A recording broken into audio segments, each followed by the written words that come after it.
Hey guys, Omni here. We are back for episode 3 of season 1 of She-Hulk. The last episode, I think, was actually intended to be the original pilot episode because it really got the stage going.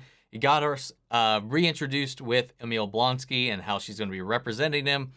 It also set up, Hulk going off on his own little galactic adventure back to Sakaar, seemingly. Hopefully setting up World War Hulk, but I'm not going to get my hopes up too much, but please. Anyway. Emil had a great little scene and definitely a great perspective to kind of reframe the Incredible Hulk and the events that transpired there. But of course, right when Jen finally agrees to accept the case and take him on as a client, footage leaks about him breaking out of prison, seemingly, and fighting in these underground cage fights where he's seen fighting with Wong, fully transformed. And I know a lot of people seem to be confused about how this fits in the timeline, but it did not specify when that footage took place, but only that the footage is now present. So I expect them to be like, this footage leaked. Trying to sabotage this case or his parole hearing, all this that's going on, I think somebody wants to keep him locked up for access, potentially Thunderbolts related, but again, I don't want to go off off on a wrong foot there, trying to just speculate and see where things are going. But it was very ominous and suspicious timing when that came out. We already know that this is set after the events of Shang-Chi. That was established going into this, obviously with the Bruce stuff, with the band on his arm, that's when it takes place. And that happened clearly before Bruce got in that car wreck and had that device damaged. So, there was no indication that footage happened that day, that night, or whatever. It's just now, it is only now public. That's all we know right now. And I imagine they'll probably elaborate that on here, especially because we know Wong is going to be coming into talking to Jen. So he's probably going to have to explain himself in some fashion. So I'm looking forward to it. With that said, guys, we're going to go ahead and hop in. So if you want to see the full-length reaction to this, you can check it out over on Patreon, or if you become a member of the channel, it gets you access as well. Get the same thing for all the other shows we cover here on the channel. You also get to suggest and then vote on what movies we react to each month. We've got monthly Q&As, behind-the-scenes footage, and trying to make it worth your while, so you are going out of your way to support the channel. But of course, I know how to do that, and a simple way you can help us out is just by liking, commenting, subscribing, sharing these videos, because it really does go a long way with helping us grow here on the YouTubes. With that all said and down the way, guys, let's go ahead and hop into episode 3. Here we go. Oh, she's going right back in, being like, the fuck is this? You said to my face that you never turn into the abomination anymore. No, I said I choose not to. These were extenuating circumstances. You understand that this constitutes another crime? I was forced to leave my cell, but I returned of my own free will. Who forced you? A sorcerer supreme of the mystic arts, and his name is... Wong, just Wong, and... Oh, just throwing him under the bus. A sorcerer who lives in New York. What the hell? He's got a Facebook page? Can you get to him? Yes, Jen, it's me. Of course I can get to him. I sent a thirst trap. It was a picture of me with a bunch of books. I just hope that he calls back. I know you can't wait to see Wong. I get it. Oh, hands? I just want to make sure that you don't think this is one of those cameo every week type of shows. It's not. Well, except Bruce. And Blonsky. And Wong. Just remember whose show this actually is. The statuesque green lawyer has been plagued by public backlash. They took the Hulk's manhood away, but then they gave it to a woman? Oh. I have no problem with female heroes. I'm just saying, make your own. No bad job. Oh my god, this is hilarious. Have you seen this insanity? I don't care what anybody says about me. There's something in this country called due process. Emil deserves a fair hearing. You have to respond. You have to be in control of your own narrative. Oh, this is the outfit she wears when Wong shows up in the trailer. That's gotta happen in this episode then. Wanted to see me? Ah, yes, Mallory book. Yeah. No, I can't talk to a 10 about embarrassing man stuff. She could be my next fiance. Happy to not be involved. He a lawyer? He looks cool. Yeah, I'll take him. Well, our friend, He's a DA in another show. He's been defrauded by an ex-girlfriend and wants to file a And a suit against supervillain. her to get his money back. Why the superhuman law division? The girlfriend in question is a shape-shifting light elf from New Asgard. Wow, Dennis. Ah, Well, to be fair, I thought I interesting. was dating Megan the Stallion. Sorry, you thought you were dating Megan the Stallion? A multiple Grammy Award winner megastar Megan the Stallion? You thought she drove a Passat? So sorry. Yo! Received your message. Everything Mr. Blonsky told you is factual. I required a worthy opponent as part of my training to become Sorcerer Supreme. And as Sorcerer Supreme, I insist Interesting. that he not be punished for my actions. Yep, that. Not how that works. Oh, I know what you're thinking, Miss Walters. And I'm not erasing everyone's memories, not again. Highly unethical. Yeah, it's also very messy, believe me. Okay. We'll send him to the mirror dimension. I don't know what that is. But What? no. Shadow dimension? Show up at the hearing and explain everything. Very well. We'll reserve sorcery for strategy B.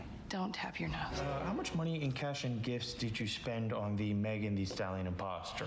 How about I just say a number and you tell me higher or lower, okay? Considering that you bought her a mid-sized sedan. How about 50,000? 100. 200. 200,000? No, it's more like 175. $175,000. That's a whole house in parts of the country, Mr. Bukowski. Yeah, right. Man, I like this guy. Pug, not him. Not Dennis. What's up, bro? How's it hanging, man? I got a change of heart. I'm gonna drop the case. Wait, just now? The truth is, I think somewhere deep inside, That's the shape changer. but at some point in time, you gotta take personal responsibility. I have to say, this is unexpected. Well, it's just money after all. Sorry, mister. This is Pug. Hey, man. I think somebody towed my cyber truck. They're saying it was a handicap spot. I swear it was us. Oh no. Hey, Jaws on the floor because I drive a cyber truck. I love harassing women in the workplace. It's my kick, baby. Not cool. Let that be a warning. Let that be a warning. I don't. You guys know me. Aww. Leave Pug alone! Hey, are you ready for this? There's all those. Are those your soulmates? Oh, yeah. What's Wong about? No, I don't understand how a guy with zero commute time is late. Are we really entertaining the idea of releasing someone who's been documented escaping from prison? Now hold on, Mr. Blonsky. Do you feel you have been rehabilitated? I'd like to start by saying that I feel great remorse. I have changed. Emotionally, physically, metaphysically, spiritually, karmically, cosmically, interdimensionally. He leads daily guided meditation and yoga for the prisoners. He saved me from a bad marriage. That's it, Carl. Let it flow. Oh, I release you, Linda. Proud of you, Carl. I love you so much. Yeah. Okay, we're done with Carl. Is that all? Wong, dude. My apologies, Miss Walters. Emil. Finally! I lost track of time. You will see this whole thing in a totally different light after hearing from him. Have you ever heard of a kumite? Oh no. She may have diplomatic immunity in New Asgard, but we are not in New Asgard. Asgard is not a place, it is a people. Star Wars inspirational speeches are not admissible in court. Client was defrauded of $175,000 by a scam artist. My client and Mr. Bukowski were in a consensual relationship and engaged in role play. Oh, gross. No rational adult would have believed my client's texts were from the real Megan the Stallion. I find it hard to believe that Mr. Bukowski could be fooled so easily. And the onus is on you to prove that, Mr. Pugliese. That being said, I'll allow this to go to trial. Interesting. And when this is over, I'm canceling my Hollywood hookup subscription. There's clearly no vetting process. God. And it's the elf. She's not sitting down there. I'm changing my ruling. Oh, come on. Impersonating a judge is illegal. Get down from there. This is very good for us. Wow, she's so mischievous. I mean, when Blonsky uncontrollably becomes abomination, isn't he a raging monster out for blood? Excuse me? If I could just put your minds at ease. He's going to demonstrate his control. No.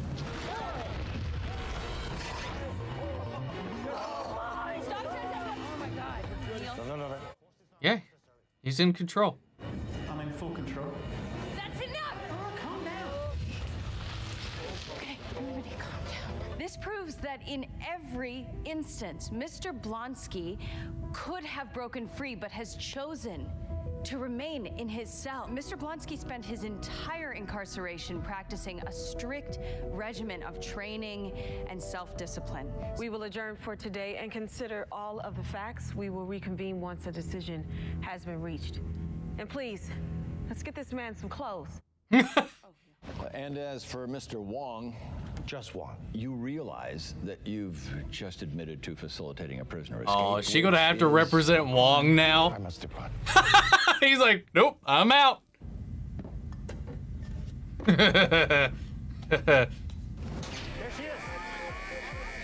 Honestly, I think that went pretty well. I cannot wait for this to be over so I can go back to being a normal, anonymous lawyer who also happens to be a Hulk. Yeah, there's no going back. Yeah. Good God, Dennis Bukowski. Oh, yeah. No, you're gonna need that. Connecting the A and B story? Nice. The man is almost terminally deluded. I'd call him gross. Yeah. Hey, would you be willing to say that under oath? Would you say that you know Mr. Bukowski fairly well? Definitely. We worked regularly on cases together. Did he ever share his personal life with you, specifically his dating life? Yes, he would. Prolifically and unprompted. How would you characterize Mr. Bukowski? Self-absorbed, chauvinistic, conceited. He once described himself as a New York 10 and an LA 11. It's been stated many times in this courtroom that a man of reasonable intelligence would never think that he was dating the real Megan Thee Stallion. Do you think that Dennis Bukowski would believe that he could actually pull Megan the... Ah, I see his tactic. Absolutely believe that he's dating the real Megan Thee Stallion because he is truly that delusional. No further questions, Your Honor. In the case, I love that. I award full damages to Dennis Bukowski. I like it. We got like 2 cases done, 2 court things going on in this episode.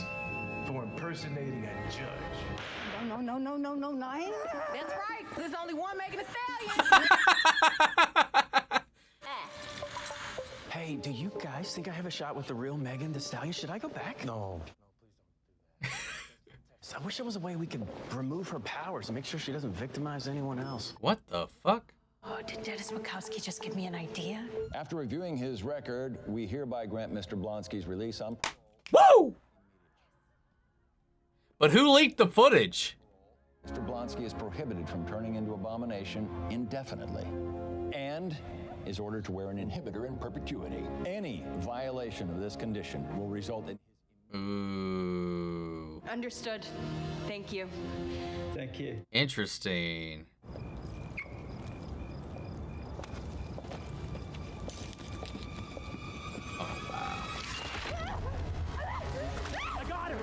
The Wrecking Crew. Oh, wait. Get off me.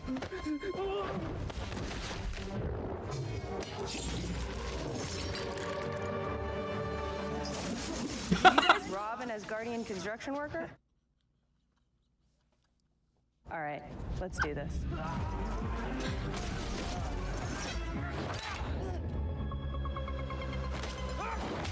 Ooh. Go! Fall back! Are they just hopping in a van? Thunderball, did you get it? No. Once you turned into She-Hulk, I couldn't pierce that nasty green skin. Damn it. Boss is gonna be mad. Boss is gonna be mad. Who's trying to get her blood? Oh, dude. Probably the same person that tried to botch her case. Yeah, man. Dude. I think that's my favorite episode so far. Hey, there's my new favorite client.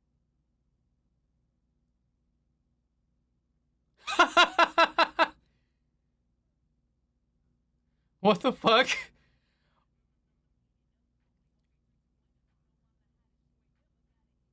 Oh, you are way more fun than my last lawyer. Is that the the fairy disguised as She-Hulk or no? No. Okay. Hot damn.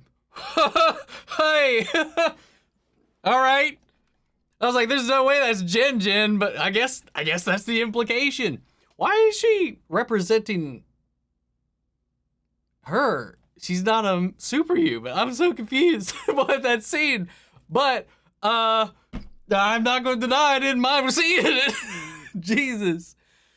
I really like this episode, man. Coming off the top of that whole Emil Blonsky thing that we've set up, you know, it was just, I really enjoyed that whole thing, that whole transition, because it doesn't really feel like he did actually reform what they set it up, but somebody else is just trying to put a stop to this, whether it's Jen specifically they're trying to sabotage, or there's something about Emil being stuck in there that helps them out.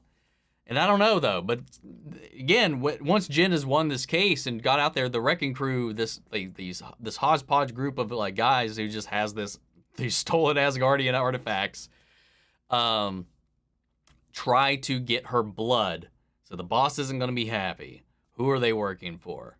I can't wait to see where that goes. It's a Val. Is it someone else? Who knows? Power Broker, maybe even? Since their supply of the super soldier serum got interrupted. That would be a good way to go. That'd be an interesting way to take it. Yeah, man, I like the dual cases that we had going on here in this episode. We had her case, you know, defending Emil, working on his parole, talking with Wong, Wong's complete obliviousness to this entire situation. And also, I know it's not the last time we see Wong, because I mean, there was that shot where he shows up and she talks about the law, the Book of American Law or whatever. And he's like, the Book of Ashanti? We hadn't got that scene, which I feel like could have been in this episode because she's wearing the same outfit. But we also know that he's not done. We'll see him again because there's also that scene of her and him and the trailers fighting those demons at that like stage show place. So that we know we're not done with that. And I'm wondering if she's going to end up having to represent him for him having to admit an actual crime. And maybe that conversation we see where they're talking about the differing books of law that they're talking about is her trying to explain like his responsibility and the laws that he broke here. And maybe she ends up representing Wong against maybe like the state or the country or the government like tries to put like a charge Wong with breaking Abomination out. But also the conditions of Emil's parole involving him wearing an inhibitor to kind of give people more safety, feeling of safety around him. And that if he ever abominations again, he'll have to serve time. Definitely like alluding and foreshadowing that that's probably going to happen. There's going to be some situation where that comes up or it happens. Or who knows? What if he does and he does it to save people? That would be interesting and gets him into the Thunderbolts. But we also had dual cases, like I was mentioning, with Dennis and that shape-shifting Asgardian elf. I kept saying fairy, I think, at one point. So the elf who pretended to be Megan Thee Stallion and just his ego. And I love that, again, like to kind of go against what some people have been saying about this show and their depiction of men or whatever. I mean, we got the judge in here. We got many like level-headed dudes throughout this thing. But namely, right there, center stage is Josh Segarra playing Pug in this. Like, dude is great. You know, he came up, I wasn't sure what they were going to do with his character initially because, you know, he's like, here's this map to the best bathroom, best for pooping. I was like, okay, is he going to be like the quirky goofball friend? But then they played up in this, like he is a good lawyer. Like, he is attentive. He has a great strategy. And he's on his toes every step of the way. And, like, I love that he puts... The way he wins his case is by also degrading his own client, deservedly so, by bringing in Jen to kind of, like, be a witness to his character and that his own self-delusion. And that was so great. That was so smart to kind of work that in so they could both get in their jabs. He could win his case, but also not feel awful about trying to, like, say this guy is not anything other than he is. I love that. And then them just talking about it at the end of the day at their little lawyer bar, be like, how did you guys survive dealing with this man? And I just love seeing, like, this elf, like, shapeshift just pop up in different scenes, like, pretending to be different people. Obviously sabotaging their own case by continuously doing this, but it was still funny. And I could have sworn in this post-credit scene that was going to be the elf, but there was no punchline to that. There was no reveal, so I can only assume that's Jen twerking in the post-credit scene. Dude, there, and I've said this a few times, I know I'm not the only one, there's going to be some people having some awakenings. You know, for me, it started with Lady Dimitrescu in Resident Evil 8, man, and let's just say, large women. It's doing it. Dude, I love it. Oh, man. And she's kind of accepted that this is kind of her lot now. This is kind of something she's got to deal with. Like her friend said, her paralegal said, Nikki, right? That this isn't going away. There's no putting this genie back in the bottle, as she said.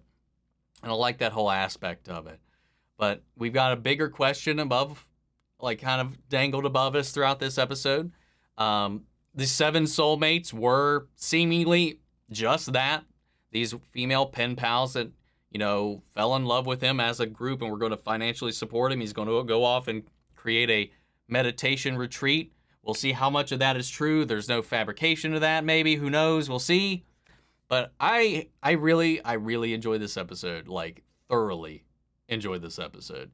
I do think, like, some of the I think the first episode had some of the best CGI so far that we've seen out of the first 3 episodes that we've seen so far. This episode and a couple scenes, it did definitely dip a little bit. But again, I'm not one of those people that's going to fault the show for that. It is something I noticed for sure, especially because I thought the CGI really impressed me in that first episode. But this is more or less kind of what I was expecting. So I'm totally fine with the way this is going at the moment. So I've heard from some people that have seen the first 4 episodes already that, like, the episodes 3 and 4 kind of put them on some shaky ground and they're not sure where they stand going forward. And I thought somebody had said that way something got resolved in episode 3 kind of, like, left them kind of feeling a little off. But I don't get it, man. I feel just fine with how things turned out. I think it's just setting up and foreshadowing some things that are going to come down the pipeline at some later date, whether it be later in this series, maybe it'll be in something else.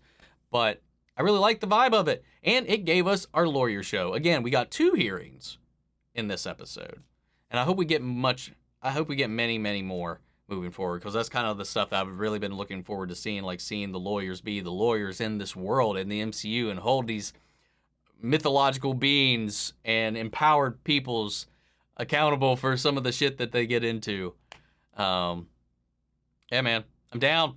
But guys, what did you think of the episode? Sound off the comments. Let me know your thoughts down below. We'll carry on the conversation after the video. Feel free to join us in our Discord. We can talk about it there as well. Links to that in all my social description box below. If you want to see the full E3 reaction, remember it's going to be on Patreon, or becoming a member of the channel gets you access as well. And speaking of, before you go, I want to shout out our channel legends: Manny Sherritt, Ryan Karen, Jason Coleman, Philly Vane, York, Corey Scott, Margaret Grace, Mary Bradley, Melita, Robert Anguiano, and Raven McGann. Thank you guys so much for your continued support. But that's it for this episode, guys. I'll see you all next week with the next episode of She-Hulk.